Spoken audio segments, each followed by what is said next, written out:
آپ نے یہ مولوی پروفیشن کریٹ کیوں کیا ہے؟ اسلام میں کوئی مولوی پروفیشن نہیں ہے. کوئی مولوی پیسے لیے بغیر تقریر کرنے کو تیار نہیں. اسلام میں نہ پاپائیت ہے نہ برہمنیت ہے. ناچ گانے والوں کی طرح ریٹ ہے.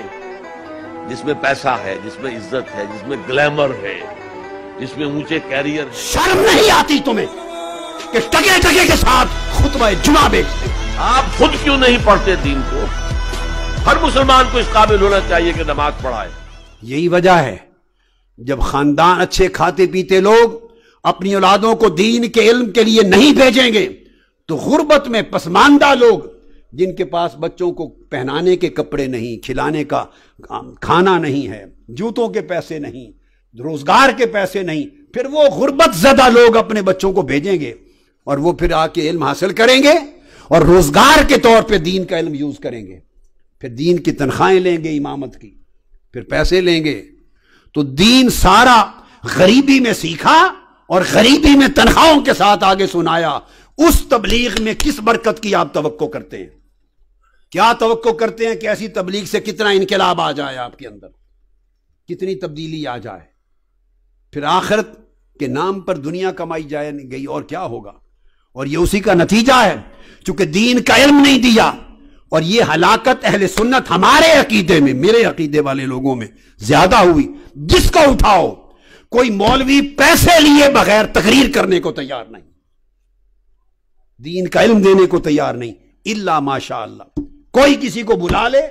پہلے تو جاتے تھے تو اس وقت خدمت لیتے تھے، اب ریٹ طے کرتے ہیں ایکٹروں کی طرح، ناچ گانے والوں کی طرح ریٹ ہے. اللہ کی عزت کی قسم میں آپ کو ذاتی مشاہدہ بتا رہا ہوں. اللہ کی عزت کی قسم میں انڈیا میں تھا، نام نہیں لوں گا کسی کا، میرا مقصود نام نہیں سمجھانا ہے. نامور عالم ہیں، بہت بڑے بڑے بزرگوں کی اولاد ہے، بڑے بزرگوں کی ہستیوں کی اولاد، نامور عالم ہیں. ہر شخص اہل سنت میں سے ان کو جانتا ہے. میں خانہ خدا میں یہ آقا علیہ السلام کی حدیث پاک کی کتاب میرے ہاتھ میں اٹھا کر قسم کھا کر کہہ رہا ہوں کہ میں نے تحقیق کی، بے شمار لوگوں نے جگہ جگہ بتایا کہ ان کو تقریر کی دعوت دیں تو ان کے سیکٹری پہلے ایڈوانس 2 لاکھ انڈین روپیہ لیتے ہیں. اور بڑھاپے کا عالم یہ ہے کہ تقریر کی آواز نہیں نکلتی. 2 لاکھ انڈین روپیہ، پاکستانی 4 لاکھ وہ لیتے ہیں. جہاز کا ٹکٹ الگ، ہوٹل الگ، اور پھر آتے. بے شمار شہروں میں لوگوں نے اس بات کی تصدیق کی، خود جنہوں نے پیسے دیے، جن سے مانگے گئے. پھر میں آپ کو اللہ کی عزت کی قسم کھا کے بتا رہا ہوں، ابھی میں امریکہ میں تھا، کراچی پاکستان سے نامور کئی علماء جاتے ہیں. کسی نے کہا ایک مولوی صاحب فارغ تھے، کسی کی طرف سے دعوت نہیں تھی کہ جمعے کا خطاب کریں. ہم نے کہا نیو یارک کی بات ہے، ہم نے کہا فارغ ہیں، ان کے پاس آج دعوت نہیں ہے، کئی خطاب نہیں، تو جمعہ تو پڑھنا ہی ہے انہوں نے جمعہ. تو ان کو کہہ دیا کہ ہمارے ہاں آ جائیں اور خطاب کریں.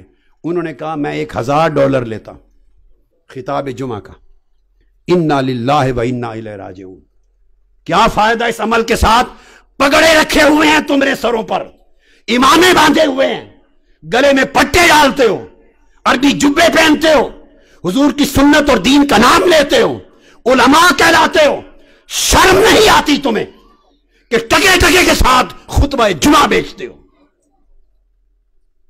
دین کی تقریریں بیچتے ہو؟ پھر اگر تمہارا اور ہمارا میں اب یوں کہ اگر ہمارا عمل دین کے نام لینے والوں کا یہ ہوگا تو پھر لوگ تمہیں بلائیں گے یا کنجروں کو بلائیں گے، گانے والیوں کو بلائیں گے؟ فرق کیا رہ گیا؟ اس نے گانا سنا کے پہلے پیسے ریٹ طے کیے، تم نے قال اللہ و قال الرسول قرآن اور سنت سنانا تھا، پہلے ریٹ طے کر رہے ہو بیٹھ کر. کیا دین رہ گیا؟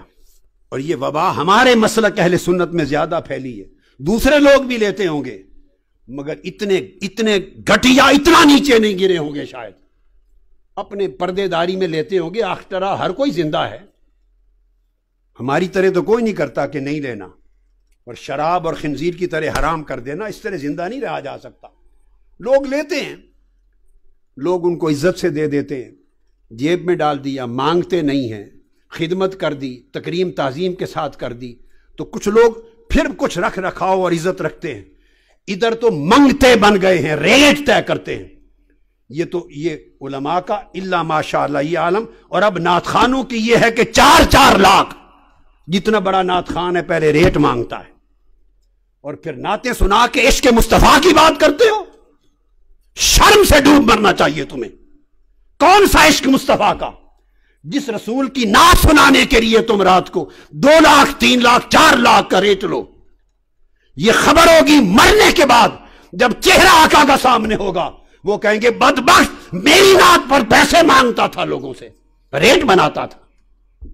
اس عشق مصطفیٰ کی تلقین ہو رہی ہے اس مسلک میں. بولیے آپ کے تجربے ہیں یا نہیں؟ یہاں ایمان سے کہیے ہیں کہ نہیں؟ جب بلاتے ہیں تو ریٹ طے کرتے ہیں کہ نہیں نعتوں کے؟ ہاتھ کھڑا کر کے بتائیں ایمانداری سے، گواہی دیں، گواہی دیں. اونچی ہاتھ سے جن کا تعلق مساجد سے ہے، انتظامیہ سے ہے، ریٹ مانگتے ہیں، نعتوں کے مانگتے ہیں، قرآن کی قرات کے ریٹ مانگتے ہیں، تقریر علم دین کے بیان کے ریٹ مانگتے ہیں. کیا آقا نے یہی تلقین کی تھی امت کو؟ یہی سبق سکھایا تھا؟ صحابہ کرام کا طرز عمل یہ تھا؟ امام حسن بصری ایسے تھے؟ امام اعظم ابو حنیفہ اس طرح علم پڑھاتے تھے، ریٹ بناتے تھے؟ امام مالک کا یہ طرز عمل تھا؟ امام شافعی کا، امام احمد بن حنبل کا، داؤد طائی کا، حسن بصری کا، حضرت احمش کا، سفیان الثوری کا، جنید بغدادی کا، سرکار غوث العظم کا، خواجہ غریب نواز کا، داتا گنج بخش علی حجویری کا. ارے جنہوں نے دنیا میں دین پھیلایا وہ ریٹ بناتے تھے، لوگوں سے پیسے مانگتے تھے. خدا کے لیے دین کو بیچنا چھوڑ دیں.